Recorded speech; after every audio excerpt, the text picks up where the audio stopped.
Hey everyone, welcome back to the Money Level Show where we think, act, and prosper. Today we're going to get into a few different things. There's been some news around uranium that I feel hasn't been getting a lot of attention, at least I haven't seen. So I want to address the news around uranium, more bullish news. We're going to talk about CPI, inflation, and what does that mean for the economy and markets. We're going to look at the markets as well. And we're going to talk through a couple other things. And we're also going to do a giveaway today. The giveaway I will announce here soon, but you do have to put in to be able to for the opportunity to get out, right? But this giveaway will be of a awesome prize. And as I'm looking to build my my newsletter, I'm hoping that you all will potentially give me your email address so that you can be entered into the giveaway. So we're going to jump into the intro, and then we're going to get into the topics for today. Thank you for joining.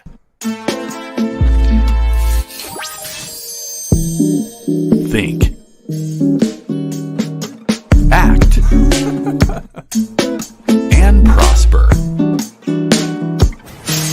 You are now tuned into the Money Level Show. All right, everyone, we are back. Appreciate you for joining. If you are in the live stream, be sure to drop a comment. Love to see who is here today with me, so that I'm not just talking to the camera by myself. But enjoy y'all, and always appreciate your support. And so we're gonna get into it. So let's first we're gonna start with CPI. Where are we at with CPI? I saw the numbers earlier today. I have not looked into detail in terms of what the numbers are saying or whatnot. Obviously, these are the numbers that are reported by the government, the U.S. Bureau of Labor Statistics, and it says that pretty much it increased 0.1% over last year, over the last 12 months. Last month came in at, I believe, 3.0, and it pretty much now it's up 0.1. It says the index for all items less food and energy increased 0.3% in November. So obviously we see energy has been getting clobbered. For those of us that are in oil stocks and such, the oil stocks have been getting clobbered. We're down 9.8%.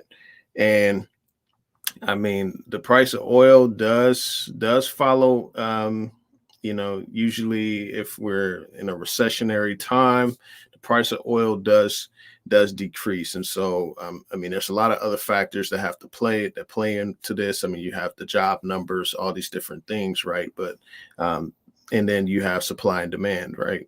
But yeah, energy's down 9.8%. So if you have not notice, I mean, the prices at the pumps should be a lot more cheaper than they were last month and the previous 2 months when energy was really booming. So if you notice that. Obviously, here you go, fuel oil down almost 25%, and then gasoline down 8.9%. I've seen the prices at the pump where I live go from, they were at about $4 and some change. Now they're at about somewhere around 360, 70, something like that. I'm on the West Coast, so it's a little bit higher. So, so energy's down. Other things are still up. So you still have food up in 2.9%, and then other major categories. So we're going to look into food. Food at home is up 1.7%. I honestly have not, or came in at 1.7%. I shouldn't say up, but I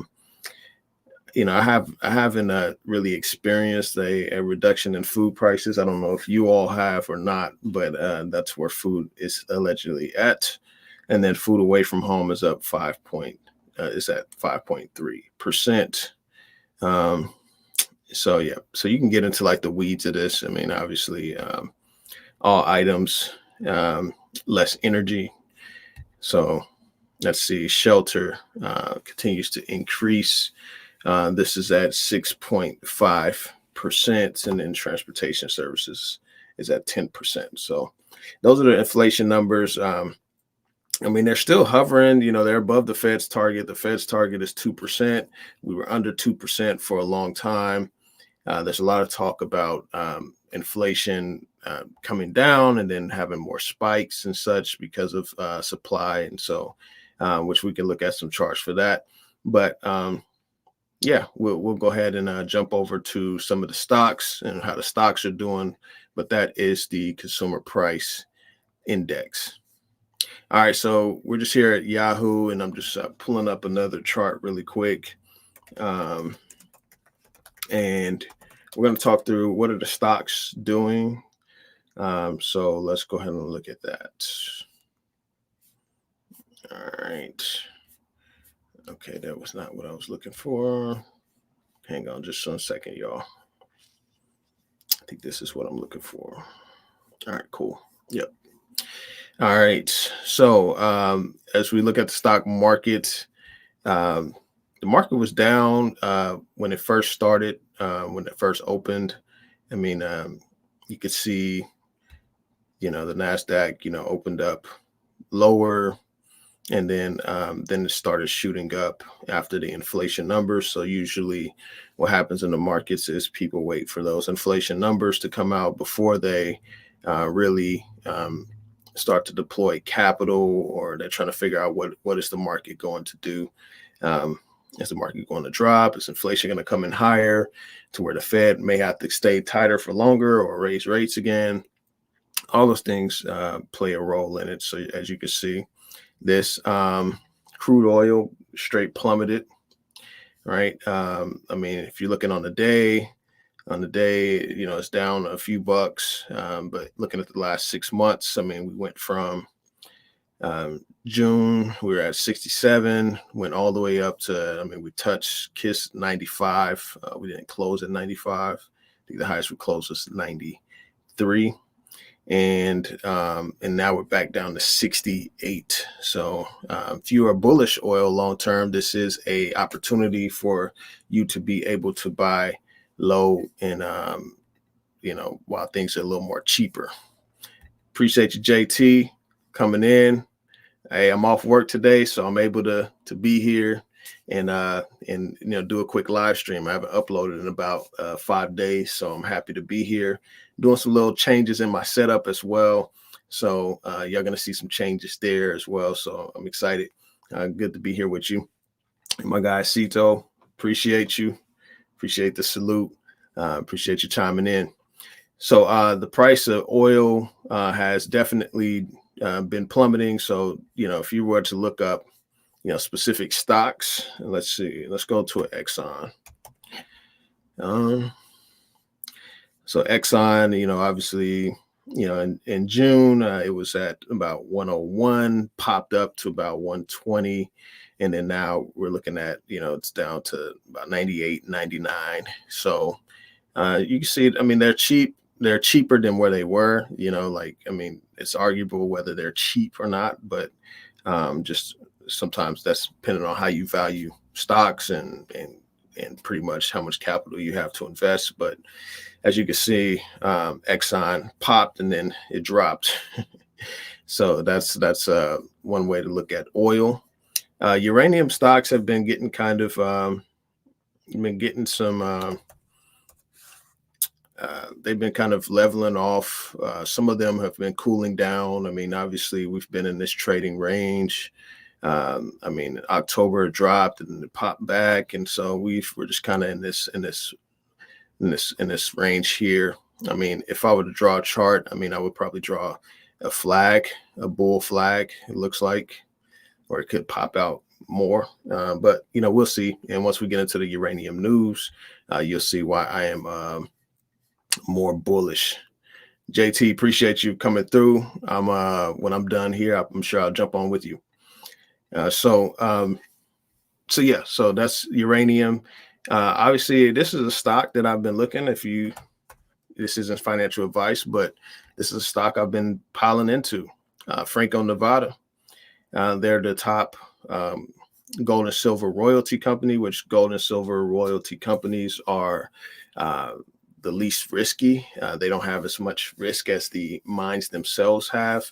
We've seen the gold price cool off significantly. I mean, about $100 or whatnot. I mean, it's at the high 1900s right now. I mean, and that's kind of another sign of like, recession. Gold sometimes cools off. I mean, oil cools off, all those things. And so we'll see how this all plays out. But I mean, everyone's bearish on this, right? Short-term bearish, mid-term bearish, long-term bearish. This is the top producing, the top company for royalty and streaming. And so they're down. I mean, I was at the New Orleans Investment Conference last month. I mean, they were at 140.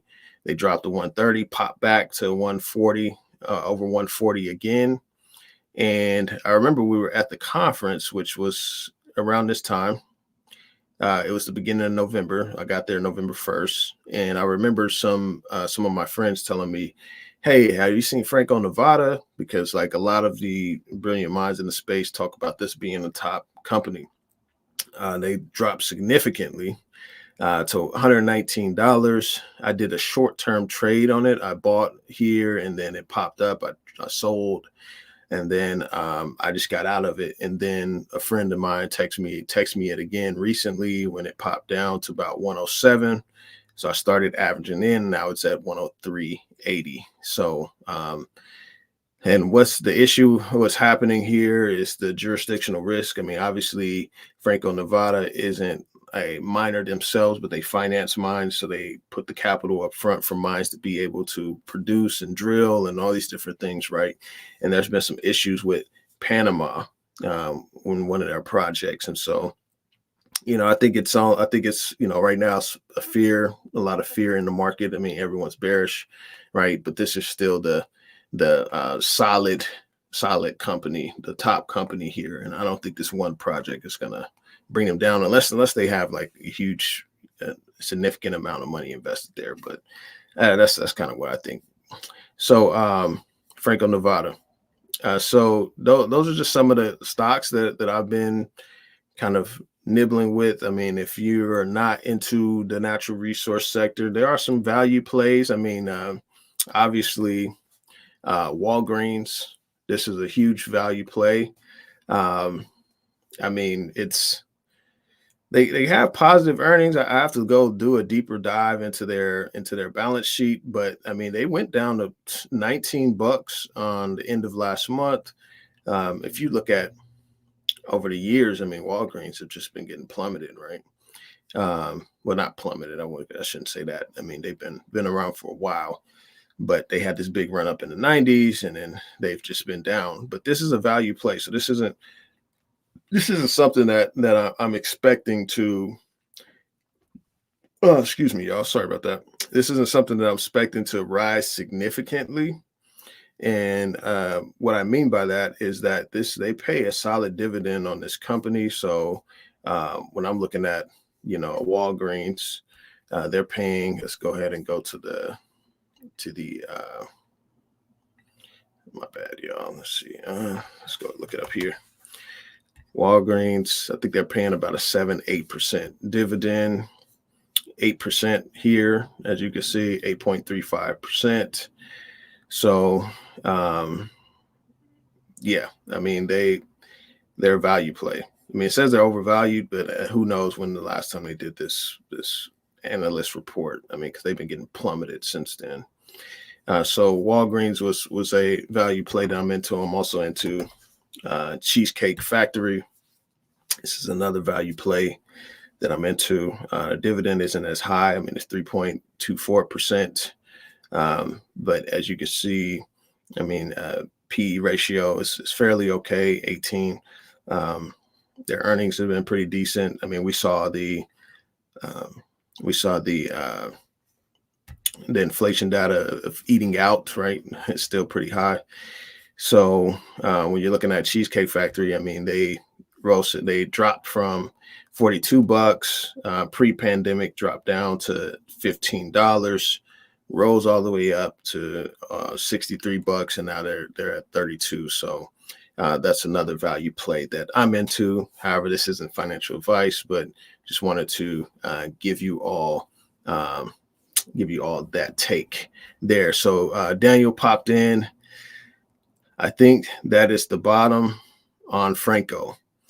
Yeah, I hope so. I mean, if it goes lower, I'm going to be buying more. Like it's just like this is a solid company, and obviously people are selling off, and so I think that it's a solid company. So yeah. So we're going to go ahead and jump over to uranium news, right? So just so you know, like I just started using this site. I learned about it through David Lynn. It's called Ground News. I'm not sponsored with them or anything, but it gives you some pretty much some good ways to look at news. I mean, you could see like, okay, you get your bias insights here. You get, okay, is it more right leaning? Is it left leaning? Is it center? What's the factuality on the articles? Things like that. And so, me, I try to be more center in what I read, but I also haven't been using it a whole lot. So that's just so you know where I'm getting my news from. So this was some news that went under the radar, under my radar, and I learned about it last month. I had pretty much text Scott Melby because I saw Scott Melby is the CEO of Uranium Royalty and the vice president of Uranium Energy Corp. And so I saw that we had started a uranium enrichment project. And so the issue right now is that Russia controls about 40% of the enriched uranium. And so back in October, we had the feds pretty much support a project in Ohio to bring enriched uranium here to the United States. And so, as you can see, uranium enrichment is getting underway this week. A facility in southern Ohio, federally authorized demonstration project considered critical to produce the type of fuel needed for newer, more efficient nuclear reactors. And so Maryland Centrus Energy Corp will be producing high-assay, low-enriched uranium at American Centrifuge Plant in Piketon, about 68 miles south of Columbus. And so at an event on Wednesday, Centrus Chief Executive and President Daniel Poneman called it the first launch of a new U.S. technology uranium enrichment plant to begin production in this country since 1954. So as you can see, we're now focused on trying to bring enriched uranium to the United States. Obviously, we may need more of this happening, but this is a start. And then when I was talking with Scott Melby and I mentioned the article, I was like, hey, is this news? Like this is a credible story, right? He's like, yeah. He said he was at the event where they launched this. And so I was like, okay, that sounds very bullish. So we're going to go ahead and jump over to oh, sorry, y'all. I wasn't even showing the chart. I mean, the website. This is the actual correct website here. So this is from the Hill. And so then this particular news here that I'm going to show, this was very, very recent within the last week.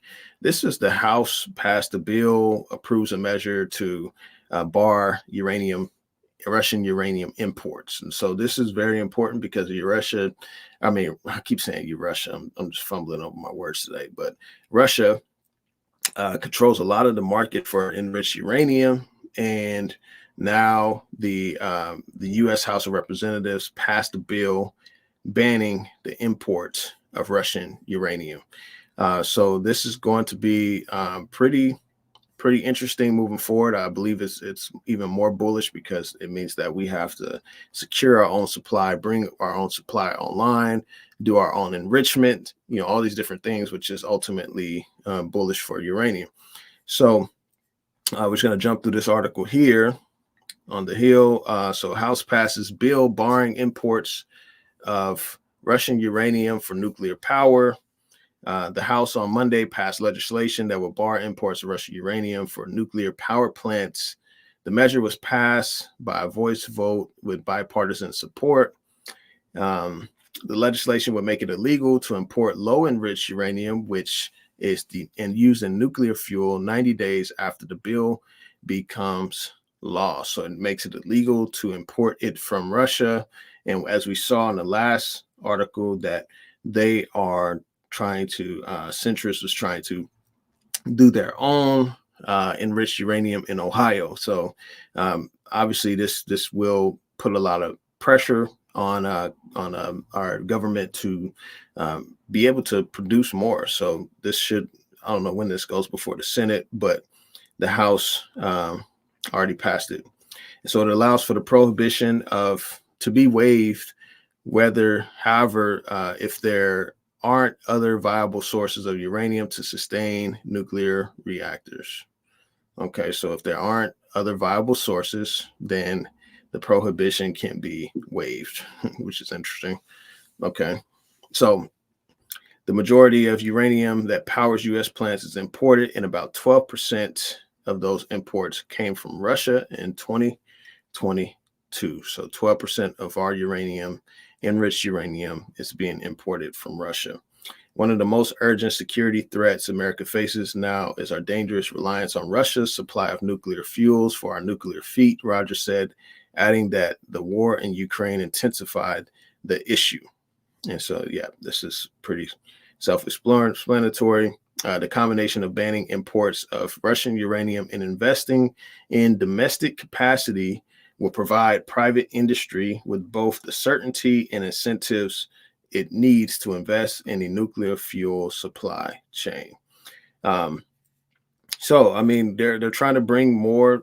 I mean, this is obviously a slow process, and I believe that the uranium bull market is around for a while. I don't think it was just this temporary run up and then pull back. But as you can see, legislation is starting to move in this way to where people are seeing that, hey, we need our own supply. We need our own uranium. We can't be relying on Russia. All of those different things plays a part in this. So looking forward to see what happens. Now this, this is another way so that you all can see how this website is pretty cool, because it measures, obviously if it's center, left, right, bias insights, all these different things, right? And then you can see on each article, I mean, even this news has come out in Kyiv in Ukraine, right? And so it says high factuality, they tend to lean left, right? Then you have this site here, mixed factuality, tend to lean right. So this is a good site for people to get, like, if you want some news that have higher facts, and say like you're politically conservative or whatnot, you can obviously go to the right, but then you can also be able to assess your opinions and your views with articles that lean left as well. So certain ones that I use, obviously, I've been showing The Hill. These are two sites that I used recently. They have high factuality and they tend to be in the center. So that's kind of what I want to stick to, is the facts. All right, so jumping over to this last article. This is one article which, I mean, you kind of give a take on this one. There's no other information out on this. Okay, so just FYI, and this mixed factuality, and this tends to be center. So we're going to jump over here to this article. It's from Clayton County Register, which I don't know. I haven't heard of this site before or whatnot. Just FYI, but China pursues global uranium supply amid rising demand. And maybe there's some insider there that has some of this information, and then eventually other sites are going to catch up on it. But this is the only site that I've seen that has posted this. And so this was on 2 days ago. So we'll see what happens in the coming days if this news gets more broad to more news sites. So let's go ahead and read this. China is aggressively positioning itself to secure a significant share of global uranium supply as demand for nuclear fuel continues to rise worldwide. The CEO of London-listed investment firm Yellowcake has highlighted China's efforts in response to the growing support for nuclear energy as a reliable and low-carbon power source. Uranium prices have seen a remarkable increase of 70% this year, now reaching $81 a pound. Um, the surge is driven by government's backing of nuclear energy. So we're seeing the sentiment around nuclear energy changing significantly. I mean, you have governments around the world that are backing this cause, right? Backing uranium.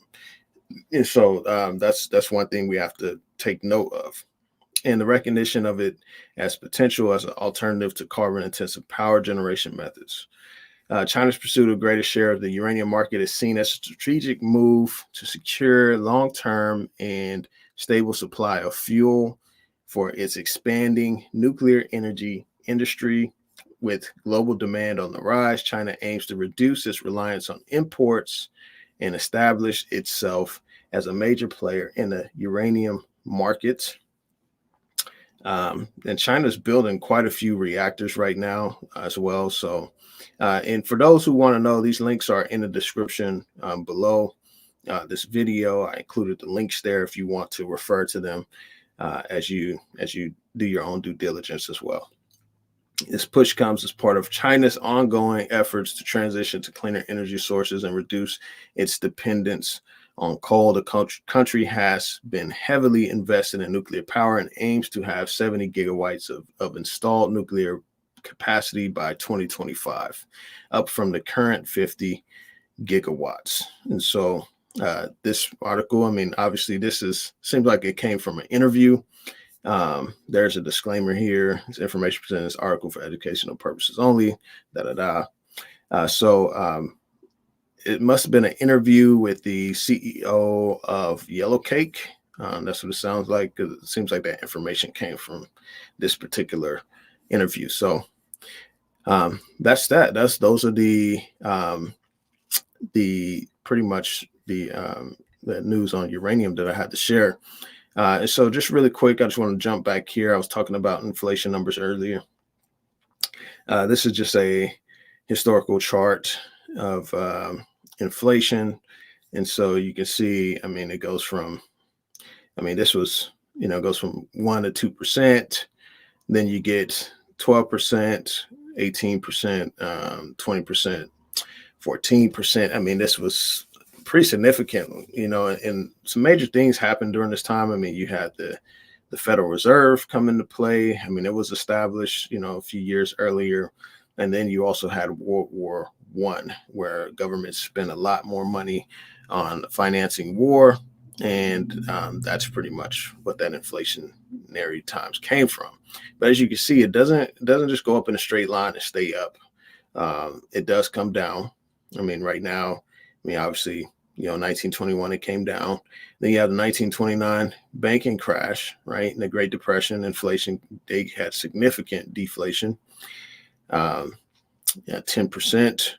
And then obviously when you get to the 40s, World War II, right? Inflation there, 9% comes down to, it goes from 9.3 to 9%, and then goes down to 2% for a couple of years. And then what happens? It spikes back up to 18%. So as you just see, inflation doesn't necessarily just go in a straight line. And so what we're seeing today could be a whole lot different in a couple of years. I mean, you had here 3 years in between of low inflation at 2%, 3%, and it pops up to 18. So, you're funding the war here, obviously, and then pops down and pops up. So, and then it goes down to 8% the next year. And then, obviously it starts to die off a little bit and pops up again. So inflation doesn't just go up in a straight line. Even when you get to the 70s, we were having, 6% inflation, goes down to 3%. You're taking off the gold standard, goes up to 8.7%, 12%, comes back down to 7%, then back down to close to 5%. Then it pops back up, right? To 13%. So what we're seeing today, I just say all that to say that it does not indicate or, pretty much communicate that it won't be higher in the near future. And so that's pretty much how inflation works. So as you can see here, I mean, we had 7% 2021, 6.45%. Then now we're down to 3.66%, and we could have a huge bump. I mean, especially if there's any type of crisis or anything that we have to spend a lot more funding on. So I just want to share that. All right, so now I wanted to jump over to our giveaway. But just before we do that, we're just going to look at the gold and silver price currently. I mean, gold and silver has fell, quite a bit. I mean, it's not too bad. It's still elevated and it can still pop. I mean, we had gold at, 2000. No, this was today. That's my bad about that. Let's go in the last 3 months, right? So gold, spiked and it pretty much hit an all-time high. Did not close above an all-time high, I don't think, and came back down and closed at 224. But yeah, definitely spiked above 2100 for a short amount of time, and then now we're back to 1995. This does look familiar. Obviously this was the highest it's ever been. It's never touched 2100. I mean, even if you look at the max chart, yeah, I mean, it didn't even hit that back in 2008 or whatnot. So hit over 2100, back down to 1995. So gold has been down, and then also silver has come down a little bit. It was just at about 25, 26 bucks from last I saw. Let's see where it's at now. Yeah, it got above 25 and then closed again. So silver's still kind of trading in this range. It's not looking too highly elevated. I mean, when you look at the price of it. So that's silver, and this is the 1 week chart. So obviously we're not looking at the daily. If we look at the daily, it'll show it as higher. So this is the 1 week chart. I mean, it hit close to 26 bucks, but it also did that back in, let's see, when was this?